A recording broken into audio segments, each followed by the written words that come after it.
यह कहानी उन दिनों की है जब काशी विद्वानों और धार्मिक नेताओं का प्रमुख केंद्र माना जाता था। वहीं गुरु रविदास जी अपने भक्ति मार्ग और सच्चे उपदेशों से समाज को बदलने का प्रयास कर रहे थे, लेकिन समाज के कुछ लोग उनकी महानता को नहीं समझ पाते थे। खासकर काशी के उच्च जाति के 700 पंडित, जो स्वयं को सर्वश्रेष्ठ विद्वान और धार्मिक ज्ञानी मानते थे। पंडितों की सभा में हर रोज एक ही चर्चा होती थी, कैसे इस मोची गुरु रविदास की प्रतिष्ठा को खत्म किया जाए।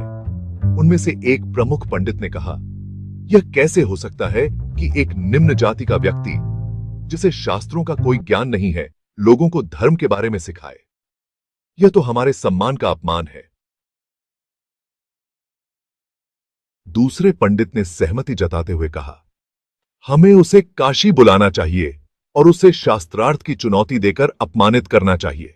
उसके पास कोई उत्तर नहीं होगा और लोग उसकी सच्चाई जान जाएंगे। यह निर्णय लेकर 700 पंडितों ने गुरु रविदास जी को काशी आने का निमंत्रण भेजा। संदेश में लिखा था, गुरु रविदास जी, हम सुनते हैं कि आप धर्म और भक्ति का प्रचार कर रहे हैं। यदि आप सचमुच ज्ञानी हैं, तो कृपया काशी पधारें और हमारे साथ शास्त्रार्थ करें। यदि आप हमें पराजित कर पाए तो हम आपको स्वीकार करेंगे, नहीं तो आपको अपनी झूठी प्रतिष्ठा त्यागनी होगी। गुरु रविदास जी ने संदेश पढ़ा और मुस्कुराते हुए अपने शिष्यों से कहा, ईश्वर की मर्जी हमेशा भलाई की होती है। मुझे घमंड तोड़ने का कोई शौक नहीं, लेकिन शायद अब समय आ गया है कि सत्य का प्रकाश उन पंडितों के दिलों तक पहुंचे। चलो, हम काशी चलते हैं। काशी में एक विशाल सभा आयोजित की गई, जहां 700 पंडित अपने सारे शास्त्रों के साथ तैयार बैठे थे। वे यह दिखाना चाहते थे कि उनकी विद्वता और ज्ञान का कोई मुकाबला नहीं है। लोग भी बड़ी संख्या में इकट्ठा हुए थे, यह देखने कि क्या यह मोची सचमुच इन महान विद्वानों के सामने टिक पाएगा। जब गुरु रविदास जी सभा में पहुंचे तो पंडितों के प्रमुख ने उन्हें उपेक्षा भरे स्वर में कहा, तो आप ही वह गुरु हैं जिनकी ख्याति हर जगह फैल रही है। क्या आप जानते हैं कि काशी विद्वानों का स्थान है और यहां केवल ज्ञानी लोग ही आ सकते हैं? आपको अपने आप पर इतना घमंड क्यों है कि आप हमें चुनौती देने आए हैं?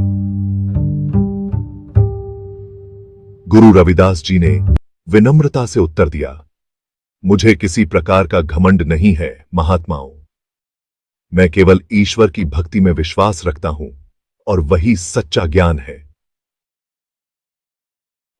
शास्त्रों का अध्ययन ज्ञान का एक भाग है, लेकिन सच्चा ज्ञान भगवान की कृपा और हृदय की शुद्धता से आता है। पंडितों ने व्यंग्यात्मक हंसी के साथ शास्त्रार्थ प्रारंभ किया। उन्होंने गुरु रविदास जी से कई कठिन और जटिल शास्त्रीय प्रश्न पूछे, यह सोचते हुए कि गुरु जी उन प्रश्नों का उत्तर नहीं दे पाएंगे। पंडितों का एक सदस्य बोला, यदि आप सचमुच ज्ञानी हैं, तो हमें वेदों और पुराणों के इन कठिन श्लोकों का अर्थ बताइए।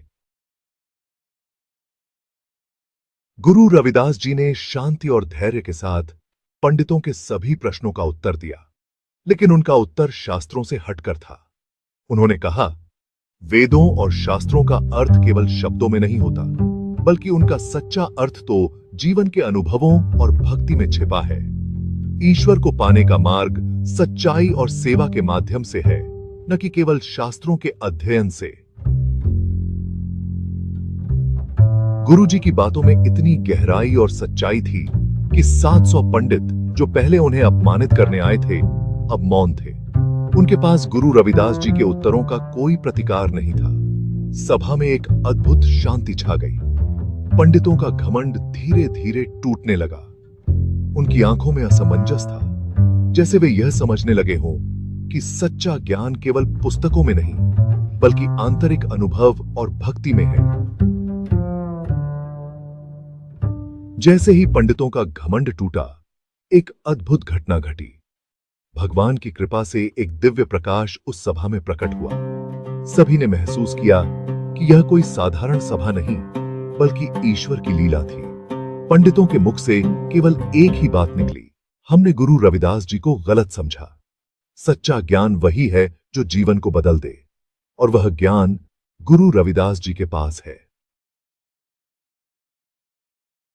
प्रमुख पंडित ने गुरु रविदास जी के चरणों में गिरते हुए कहा, हमें माफ कर दें गुरुजी, हमने आपके प्रति जो घमंड और अपमान दिखाया वह हमारी अज्ञानता थी।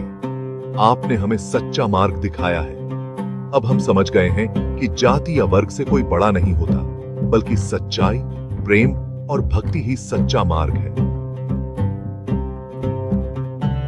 गुरु रविदास जी ने उन्हें उठाते हुए कहा, भगवान की मर्जी थी कि आप सबको आज सच्चाई का एहसास हो। कोई भी व्यक्ति बड़ा या छोटा नहीं होता, केवल उसके कर्म और भक्ति ही उसे ऊंचा बनाते हैं। अब आप सब प्रेम और समर्पण का मार्ग अपनाइए और समाज में समानता का संदेश फैलाइए।